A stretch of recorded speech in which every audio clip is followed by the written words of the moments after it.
नमस्कार, KP news में आपका स्वागत है। और मैं आज मौजूद हूँ एक ऐसी शख्सियत के साथ जो भिलाई की बेटी तो है, पर एक संगीत के क्षेत्र में एक नई पहचान बना चुकी है शैली। जी हाँ, शैली वाइकर जो है हमारे साथ मौजूद है और आज भिलाई इस्पात संयंत्र के एक बड़े कार्यक्रम में वो अपनी प्रस्तुति देने आई है। और ख़ास बात यह है कि भिलाई की बेटी, और आज भिलाई की बेटी को सुनने के लिए सब बेकरार है। लेकिन उससे पहले हम आपकी मुलाकात शैली से करवाते हैं और शैली का जो सफ़र है उसके जो है उसको जानेंगे और किस तरीके से उसने जो है छोटी मिर्ची के नाम से शैली मशहूर थी। आप शायद 2008 में अगर वॉइस ऑफ इंडिया आपने देखा होगा स्टार प्लस में, तो उसमें हमारी शैली ने भिलाई को अलग पहचान दिलाई थी। और आज हमारी जो छोटी मिर्ची बड़ी हो गई है, लेकिन उसकी जो संगीत की तान है और खूबसूरत हो गई है। उसकी आवाज़ को आप सुनेंगे तो उसके कायल जरूर हो जाएंगे। शैली, स्वागत है आपका।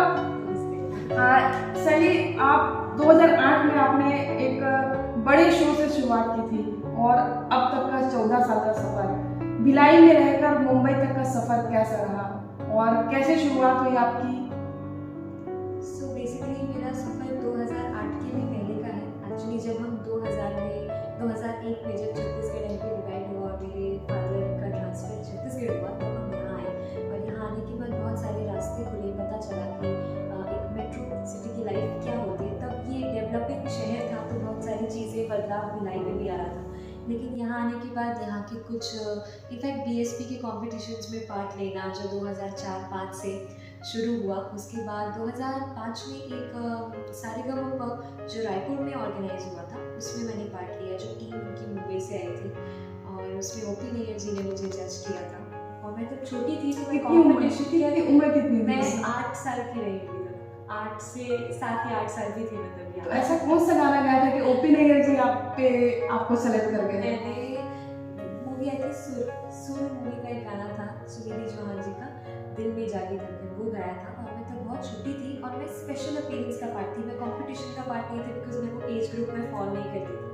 लेकिन वहाँ से मेरी शुरुआत हुई, जो बड़ा स्टेज था एक। और उसके बाद 2008 में वॉइस ऑफ इंडिया छोटे उस्ताद आई, जिसमें मैंने पार्टिसिपेट किया। और वो एक नेशनल लेवल कंपटीशन था जहाँ पर 6 महीने तक ये शो, रियलिटी शो जैसे टीवी पर आया, जिसका मैं हिस्सा थी। जहाँ मैंने सबसे पहले कोलकाता में जाकर ऑडिशन दिया और फिर उसके बाद हमारा जर्नी छोटे उस्ताद की शुरू हुई और वो मैं टॉप 6 तक वहाँ तक गई। फिर उसके बाद में शो ख़त्म होने के बाद, क्योंकि मेरी स्कूलिंग चल रही थी तो मैंने 10th तक स्कूलिंग भिलाई में की। उस बीच में यहाँ के बहुत सारे प्रोग्राम्स, बहुत सारे चीज़ों में मैंने अपेयर हुई और पार्ट लिया, क्योंकि बहुत प्यार मिलता था भिलाई से। और अभी तक लाइक वो तब से लेके अब तक वो बिल्कुल कांस्टेंट है।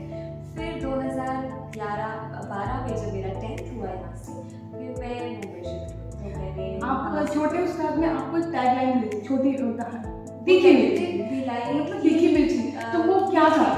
मीठी मिर्ची, तीखी मिर्ची। तो ये मीठी मिर्ची के पीछे क्या था लॉजिक? ऐसा था कि मैं बचपन में बहुत, अभी भी बात तो बहुत करती हूँ, बचपन में इससे भी डबल बात करती थी और बिल्कुल अपनी दुनिया में मस्त रहने वाली लड़की थी, जिसको कोई टेंशन नहीं। एक तो बहुत छोटी उम्र थी तो शायद इसलिए वो स्ट्रेस और वो फिगर या ऐसा कुछ भी नहीं था। मैं बहुत इंजॉय करती थी वो सब चीज़ें। तो मेरी पर्सनैलिटी को देखकर मुझे चैनल ने ये टैग दिया था और भिलाई की मीठी मिर्ची शैली।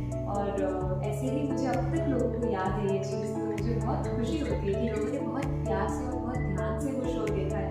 और भिलाई से, क्योंकि अकेली मैं थी जिसने, तो एक बच्चा जिसने भिलाई रिप्रेजेंट किया वहाँ पे, तो वो मेरे लिए बहुत बड़ी बात थी और it was a wonderful experience. Mumbai में कैसे शुरुआत हुई और अब तक आपका जो संगीत का सफ़र है, गाने का सफ़र है, आपने शान के साथ में भी काम किया है, आपने रामलीला जैसी फिल्म में भी काम किया है और वेब सीरीज में भी अब आपकी आवाज़ आ रही है, तो किस तरीके ये जो सफ़र है वो कैसा रहा? और इसमें आपकी जो उम्र है वो इसका उम्र का क्या है कि इतनी छोटी वो कर पाओगी नहीं, तो क्या ऐसी चीज़ें भी सामने आई करेंगी? सो यस, एक्चुअली चीज़ों के लिए तो मैं प्रिपेयर हमेशा से दिमाग में था कि हमें बहुत सारी चीज़ें एक्सपीरियंस करने को मिलेगी और मैं इस सबको एज ए लर्निंग एक्सपीरियंस के तौर पे गई थी। मैं मुंबई गई थी सीखने के लिए, तो जब मैं वहाँ सीखने के लिए गई थी तो मेरा ये कोई ध्यान नहीं था कि मुझे यहाँ ये काम करना है या तुरंत ये गाना मिल जाए या ये सब अभी भी मेरे दिमाग में नहीं और तब भी नहीं था। मुझे सीखना था, इसलिए मैं वहाँ गई थी। तो वहाँ जाने के बाद क्योंकि पढ़ाई भी थी मेरे साथ साथ, तो मुझे पढ़ाई ने कहीं ना कहीं बिजी रखा। मेरा समय बचता था तो मैं पढ़ाई करती थी, और इस तरह से मैंने 11th-12th फिनिश किया। फिर मैंने कॉलेज मुंबई से किया। उसके साथ ही साथ वहाँ कॉन्टैक्ट्स बनते गए। जहाँ एक जगह कहीं गाने गए तो उन्हें मेरी आवाज़ पसंद आई या उनको मेरा काम पसंद आया, तो उनको दोबारा अगली बार काम आने पर मुझे दोबारा याद रखा। तो इसी तरह से चीज़ें बढ़ती गई, और एक कॉन्टैक्ट से दूसरा कॉन्टैक्ट, और बस इसी तरह से काम, और वो अभी भी बिल्कुल वैसी उसी तरह से। हाँ, आपने बहुत सारी भाषा में भी गाना गाया है, तो रीजनल लैंग्वेज में गाना और हिंदी गाने कुछ क्या फ़र्क होता है? एक्चुअली सुर तो वही है, इट्स ऑल अबाउट म्यूज़िक। सो और ट्यून्स भी हमें पहले याद करा दी जाती हैं। जो लोग रीजनल में भी गाते हैं लॉन्ग विद हिंदी और देन ओन मदर टंग, तो पहले ट्यून याद हो जाती है, फिर लिरिक्स पे लिरिसिस्ट मदद करते हैं कि ये वर्ड को इस तरह से प्रोनाउंस करना है। सो मुझे ऐसा लगता था कि साउथ में गाना बहुत डिफिकल्ट होगा, लेकिन उनकी ट्यून्स इतनी प्यारी होती हैं, इतनी सीखने वाली होती हैं वो धुनें, कि वो गाते गाते आपको मज़ा आने लगता है। So you really try to learn it and try to give your 100% कि वो परफेक्शन के साथ आप उसे गाएं। तो वो एक एक लाइन, एक एक वर्ड को सिखाते हैं। तो it's a team work, collaboration जिसको कहते हैं। फिर वो अल्टीमेटली वैसा हो जाता है जैसा वो प्रोजेक्ट। सबसे ज़्यादा मज़ा कौन सी लैंग्वेज में गाने में? तमिल गाने में बहुत मज़ा आता है। कुछ सुनाओगी तमिल का एक लाइन जो तुमने लेटेस्ट गाया होगी? बिल्कुल। एक मेरा सिंगल रिलीज़ हुआ है, वो आपको मैं उसकी लिंक भेजूंगी ज़रूर, यूट्यूब, वो भी सुनेगा। अदरवाइज एक लाइन में उसके गाती हूँ।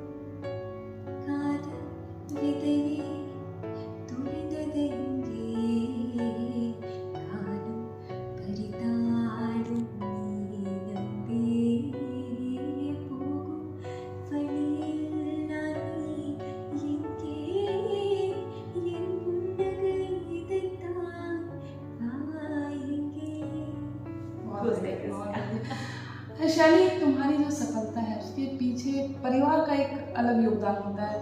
मम्मी आपके साथ रहती थी, अब बड़ी बहन भी आपके साथ रहती है, सहयोग करते हैं। तो सफलता है उसके पीछे परिवार का जो सहयोग होता है, बिना परिवार के सपोर्ट के हम आगे नहीं बढ़ सकते। मम्मी आपके साथ रहती थी, कभी बहन साथ में रह रही है, यहाँ पापा अलग रह रहे हैं, तो परिवार का जो परिवार आपके साथ साथ परिवार भी कहीं ना कहीं सफ़र करता है। तो क्या मानती है कि परिवार का सपोर्ट कितना ज़रूरी है कोई भी हम काम करते हैं उसमें? बहुत बहुत ज़्यादा ज़रूरी है। ये स्ट्रगल या इसको ये जो लर्निंग प्रोसेस है, ये सिर्फ वो एक पर्टिकुलर इंसान की नहीं रहती, पूरा परिवार इसके पीछे कहीं ना कहीं लगा रहता है, और सबकी एक निरंतर मेहनत रहती है, जिसके वजह से हमें कहीं ना कहीं एक्सपीरियंसेस मिलते हैं, लर्निंग मिलते हैं। मैं इसको सफलता से ज़्यादा मैं ये सोचूंगी कि ये मेरी जर्नी है जो चल रही है, और क्योंकि ये फील्ड ऐसी है कि ये कभी ऐसा नहीं है कि हाँ आप अपने डेस्टिनेशन तक पहुँच गए, वो हमेशा चलता रहता है। एक लेवल पे जाने के बाद आप उसको सस्टेन कैसे रखेंगे उसके ऊपर मेहनत होती है। तो वो हर समय, क्योंकि परिवार ऐसा होता है जिसमें आपको बचपन से ये चीज़ में देखा है, तो वो समय के साथ समझते हैं कि ओके अब क्या नेक्स्ट, इसके आगे क्या।